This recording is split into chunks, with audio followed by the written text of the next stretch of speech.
নমস্কাৰ সকলোকে স্বাগতম জনাইছো এটা নতুন ভিডিঅ'ৰ সৈতে মই পুলক আৰু আপোনালোকে চাবলৈ আৰম্ভ কৰিছে দা study এক্সপ্লেইনাৰ Assam YouTube channel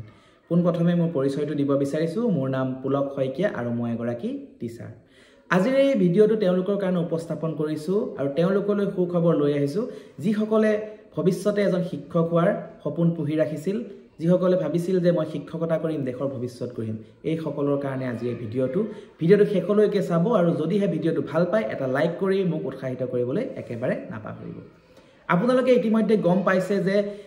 academic qualification থকাৰ পাছতো এগৰাকী শিক্ষক হ'বলৈ আমাক লাগে প্ৰফেশনাল কোৱালিফিকেশন লগতে আমি টেট পৰীক্ষা পাছ কৰিব লাগিব আমাৰ সকলোৱে মুখে মুখে যে টেট শিক্ষক কিন্তু এই টেট পৰীক্ষা কি আৰু এই টেট পৰীক্ষাটো কিয় লাগে সেইটো আমি এই ভিডিঅ'টোৰ জৰিয়তে আমি জানিবলৈ চেষ্টা কৰিম যিসকল ছাত্ৰ ছাত্ৰীয়ে বিএড বা ডিএলএড প্ৰফেশনাল কোৱালিফিকেশন তেওঁলোকে লৈছে আৰু তেওঁলোকে এই কোৱালিফিকেশন লোৱাৰ পিছত এটা পৰীক্ষা দিব লাগে যিটোৰ নাম হ'ল টেট টেট পৰীক্ষা যাৰ টিচাৰ্ছ এলিজিবিলিটি টেষ্ট বুলি জনা যায় এই পৰীক্ষাটো দিলেহে আমি অসম চৰকাৰৰ যিসমূহ টিচাৰ ৰিকুৱাৰমেণ্ট প্ৰচেছ হৈ আছে সেই প্ৰচেছত আমি অংশগ্ৰহণ কৰিবলৈ পাৰোঁ আৰু আপোনালোকৰ কাৰণে সুখবৰ ইতিমধ্যে এবছৰ বিৰতিৰ পাছত 21 সংখ্যক চেণ্ট্ৰেল টেট 8 ফেব্ৰুৱাৰী 2026 তাৰিখে অনুষ্ঠিত হ'বলৈ গৈ আছে যিসকলে ভাবি আছিল যে মই এগৰাকী শিক্ষক হ'ম তেওঁলোকৰ কাৰণে এটো অতিকৈ সুখবৰ তেওঁলোকে এপ্লাই কৰক এপ্লাই ডেট 25 নৱেম্বৰ তাৰিখৰ পৰা আৰম্ভ হৈছে আৰু এই এপ্লাই প্ৰক্ৰিয়া 18 ডিসেম্বৰ তাৰিখৰ ৰাতি 11:59 লৈকে চলি থাকিব গতিকে ধীৰে সুস্থিৰে দুদিন সময় নিজকে দিয়ক দি পেলাই সেই এপ্লিকেশন ফৰ্মখন আপোনালোকে ফিল আপ কৰক যাতে কোনো ভুল নহয় পাছত সুধিব লগা নহয় যে স্যাৰ মোৰ আমকটো থাকি গ'ল মোৰ কেনসেল হ'ব নেকি কিবা হ'ব নেকি গতিকে এতিয়াও সময় আছে দুদিন মান নিজকে সময় দিয়ক আৰু এপ্লিকেশনখন আপোনালোকে ফিল আপ কৰক ধুনিয়াকৈ আপোনালোকৰ এপ্লিকেশন হোৱাৰ পাছত আপোনালোকে 8 ফেব্ৰুৱাৰী তাৰিখে যেটো পৰীক্ষা হ'বলৈ গৈ আছে তাত আপোনালোকে অৱতীৰ্ণ হওক আৰু যদিহে আপোনালোকে বিচাৰিছে যে আপোনালোক খেলিমিলি লাগিছে কি দৰে এপ্লিকেশনখন ফিল আপ কৰিম গতিকে আপোনালোকে তলত কমেন্ট কৰি জনাব যদি লাগে মই সম্পূৰ্ণ এপ্লিকেশন প্ৰচেছটো আপোনালোকক এটা ভিডিঅ' আকাৰে প্ৰস্তুত কৰি দেখুৱাম তাৰ পিছত আপোনালোকে ধুনিয়াকৈ এপ্লাই কৰিব এই টেট আসলতে হয় কি আমি জানো যে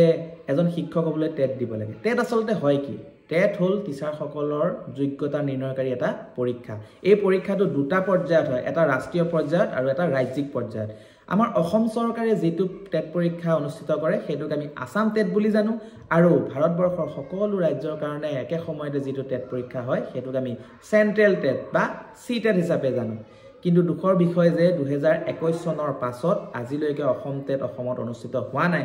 চেন্ট্ৰেল টেট অনুষ্ঠিত হৈ আছিল যদিও বা 2025 চনত কোনো ধৰণৰ চেন্ট্ৰেল টেট হোৱা নাছিল কিন্তু 2026 চনত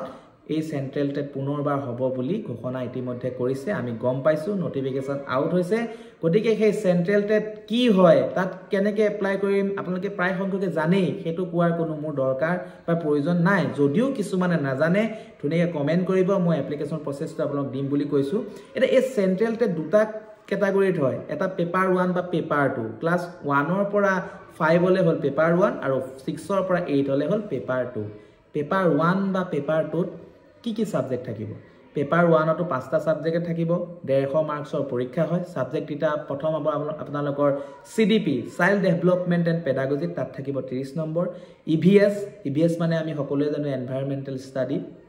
বা এনভায়ৰনমেন্টাল সায়েন্স তাত থাকিব 30 নম্বৰ লগতে থাকিব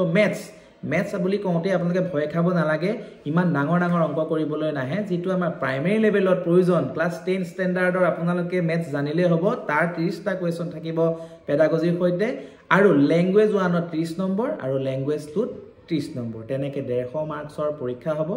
ঠিক সেই একেদৰে পেপাৰ 2 কাৰণেও 150 মাৰ্কছৰ পৰীক্ষা হ'ব কিন্তু ইয়াত সিডিপি ল্যাঙ্গুৱেজ 1 ল্যাঙ্গুৱেজ 2 30 90 মাৰ্কছৰ উপৰিও 60 মাৰ্কছৰ এটা পৰীক্ষা হ'ব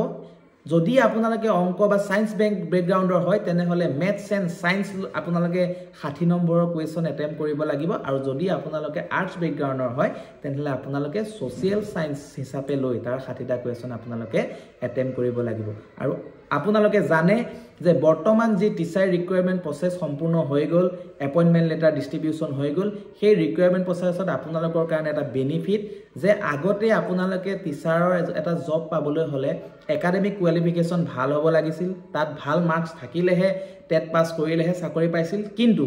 যিসকলৰ বৰ্তমান একাডেমিক কোৱালিফিকেশ্যনত মাৰ্কছ কম বা যিসকলৰ ইতিমধ্যে বয়স বেছি হৈ গৈছে, সেইসকলে আমাৰ বৰ্তমানৰ ছাত্ৰ ছাত্ৰীসকলৰ লগত একাডেমিকেলি কম্পিটিশ্যন কৰিব নোৱাৰে। তেওঁলোকৰ দিনৰ প্ৰচেছটো বেলেগ আছিল আৰু বৰ্তমানৰ প্ৰচেছটো বেলেগ হয়, সেইকাৰণে তেওঁলোকৰ মাজত থকা নাম্বাৰৰ ডিফাৰেঞ্চ বহুত আহি যায়। সেইকাৰণে তেওঁলোকে মনত কোনো ভয় খাব নালাগে। আপোনালোকৰ কাৰণেও ভাল খবৰ যে ইতিমধ্যে যিটো প্ৰচেছ হৈ গৈছে তাত মাত্ৰ টেটৰ মাৰ্কছৰ ওপৰত বেছিকৈ গুৰুত্ব দিয়া হৈছে। টেটত আপোনালোকে যিমানখিনি মাৰ্কছ পাইছে, যদি বেছি মাৰ্কছ পাইছে আপোনালোকৰ একাডেমিক মাৰ্কছ কম থাকিলেও কিন্তু আপোনালোকে চাকৰিটো পাবলৈ সক্ষম হ'ব। সেয়েহে আপোনালোকে আগন্তুক যি চেণ্ট্ৰেল টেট পৰীক্ষা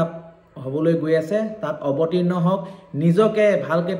নিজেই ভালকৈ প্ৰিপেৰেশ্যন কৰক, যাতে আপোনালোকে 150ৰ ভিতৰত কমচে কম 100ৰ ওপৰত মাৰ্কছ আপোনালোকে ৰাখিবলৈ চেষ্টা কৰক। আৰু সেই যাত্ৰাত যদি আপোনালোকে আমাৰ সহায় বিচাৰিছে, আমাৰ তৰফৰ পৰা আমি ইতিমধ্যে চেণ্ট্ৰেল টেটৰ কাৰণে প্ৰিপেৰেশ্যন কৰিবলৈ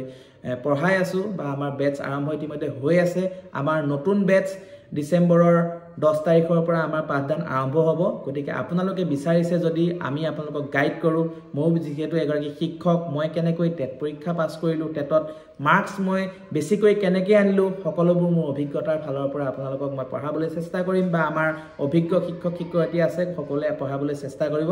যদি আপোনালোকে বিচাৰে যে আমাৰ লগত জড়িত হৈ আপোনালোকে চেণ্ট্ৰেল টেট পৰীক্ষাত অৱতীৰ্ণ হ'ব, এটা ভাল মাৰ্কছ আনিবলৈ চেষ্টা কৰিব, তেনেহ'লে স্ক্ৰীনত লাগি থকা এই নাম্বাৰটোত আপোনালোকে হোৱাটছআপৰ জৰিয়তে যোগাযোগ কৰিব। সম্পূৰ্ণ বিৱৰণ আমি আপোনালোকক দিবলৈ চেষ্টা কৰিম। মই যিহেতু এগৰাকী শিক্ষক, মই 2022 চনৰ 14 মে'ত যি এপইণ্টমেণ্ট ডে আছিল তাতে মই নিজকে এজন শিক্ষক হিচাপে এটা জব ল'বলৈ সক্ষম হৈছিলোঁ। এই জবটো লোৱাৰ আগতে মই কেইবাটাও টেট পৰীক্ষা দিছোঁ। 2019 চনৰ টেট পৰীক্ষা দিছোঁ, 2021 চনৰ টেট পৰীক্ষা দিছোঁ, আছাম টেট, আৰু চি টেটো 2-3 বাৰ দিছোঁ, আৰু প্ৰত্যেকবাৰেই মই পাছ কৰিবলৈ সক্ষম হৈছোঁ। আৰু যিহেতু মই 2019ৰ পৰা 21 চনলৈ DLED প্ৰশিক্ষাৰ্থী হৈ আছিলোঁ, সেইকাৰণে মই আমাৰ চাকৰি নিযুক্তি প্ৰক্ৰিয়াত অংশগ্ৰহণ কৰিব পৰা হোৱা নাছিলোঁ। আৰু 21 চনৰ পাছত যেতিয়া মই DLED কমপ্লিট কৰিলোঁ, মোৰ প্ৰফেশ্যনেল কোৱালিফিকেশ্যন কমপ্লিট হ'ল, তাৰ পাছতো মই যেতিয়াই প্ৰথমবাৰৰ কাৰণে অংশগ্ৰহণ কৰিয়েই মই নিজৰ গৃহ জিলাতেই মই চাকৰি পাবলৈ সক্ষম হৈছিলোঁ। গতিকে মই কেনেকৈ পাছ কৰিলোঁ বা প্ৰথমবাৰতে মই চাকৰি পালোঁ, সেই সকলোবোৰ টিপছ মই আপোনালোকক লগত ভিডিঅ'ৰ জৰিয়তে শ্বেয়াৰ কৰি যাম। আপোনালোকে আমাৰ লগত জড়িত হৈ থাকক, ভিডিঅ' চাই থাকক। তাৰ উপৰিও আপোনালোকে যদি ভাবে যে মই এওঁলোকৰ জৰিয়তে পঢ়িবলৈ বিচাৰিম, আপোনালোকক সম্পূৰ্ণ গাইড কৰা হ'ব। আপোনালোকে আমাৰ যি 10 ডিচেম্বৰ তাৰিখৰ পৰা আৰম্ভ হ'বলগীয়া বেটছ আৰম্ভ হ'বলৈ গৈ আছে, তাতে আপোনালোকে আপোনালোকৰ নামভৰ্তি কৰাব পাৰিব। অতি কম মূল্যত আপোনালোকে নামভৰ্তি কৰাব পাৰিব আৰু নিজকে এজন শিক্ষক হিচাপে প্ৰতিষ্ঠিত কৰাৰ এই যিটো যাত্ৰা তাত আপোনালোকে অংশীদাৰিত্ব হ'ব লাগিব। আৰু যদি আপোনালোকে কিবা এই বিষয়ে জানিবলৈ বিচাৰিছে, তেনেহ'লে আপোনালোকে আমাৰ কমেণ্ট বক্সত কমেণ্ট কৰক। আপোনালোকৰ প্ৰত্যেকটো প্ৰশ্নৰ উত্তৰ দিবলৈ চেষ্টা কৰিম আপোনালোকে বুজি পোৱাকৈ। আপোনালোকে নাভাবিব যে আমাৰ প্ৰশ্ন সুধিম উত্তৰ নিদিব, প্ৰত্যেকটো প্ৰশ্ন কৰক, প্ৰত্যেকটো প্ৰশ্নৰ উত্তৰ দিবলৈ চেষ্টা কৰিম। আৰু যদিহে ভালকৈ আপোনালোকক বুজাব লাগে তেনেহ'লে ভিডিঅ' আকাৰে প্ৰত্যেকটো বিষয়ৰ ওপৰত মই ভিডিঅ' আকাৰে আপোনালোকৰ আগত উপস্থাপন কৰিম। গতিকে আপোনালোকে এই চেনেলটো ছাবস্ক্ৰাইব কৰি ল'ব। আৰু আমাৰ অহাকালিৰ পৰা প্ৰত্যেক দিনেই ভিডিঅ' আহিব এই বিষয়ৰ ওপৰত, চেণ্ট্ৰেল টেটৰ ওপৰত কেনেকৈ এজন শিক্ষাৰ্থী তালৈ প্ৰিপেৰেশ্যন কৰিব। গতিকে ভিডিঅ'খিনি চাই যাব বুলি আশা ৰাখিলোঁ। আৰু যদিহে আপোনালোকক ইতিমধ্যে কৈছোঁ, যদি বেটছত এনৰোল হ'ব বিচাৰে, তেনেহ'লে যিটো স্ক্ৰীনত নাম্বাৰ লাগি আছে তাত আপোনালোকে হোৱাটছআপৰ জৰিয়তে যোগাযোগ কৰক, সম্পূৰ্ণ বিৱৰণ তাত দিয়া হ'ব। আজিৰ ভিডিঅ'টো ইমানেই। পৰৱৰ্তী ভিডিঅ'ত মই চি টেটৰ চিলেবাছ সম্পৰ্কে কেনেকৈ পঢ়িব লাগিব, চি টেট যাতে সকলোবোৰ পঢ়িলে নহ'ব, কি পঢ়িব লাগিব, কি পঢ়িব নালাগিব, কেনেকৈ পঢ়িব লাগিব, নিজৰ কামখিনি কৰাৰ মাজতে সময় উলিয়াই কিদৰে পঢ়িছিলোঁ মই আপোনালোকক মই বুজাবলৈ চেষ্টা কৰিম সহজ সৰল ভাষাত। গতিকে আপোনালোক আমাৰ এই চেনেলৰ লগত সংযুক্ত হৈ থাকিব বুলি আশা কৰিলোঁ। গতিকে আজিলৈ ইমানেই। পৰৱৰ্তী ভিডিঅ'ত পুনৰ লগ পোৱাৰ প্ৰতিশ্ৰুতিৰে আজিলৈ ধন্যবাদ।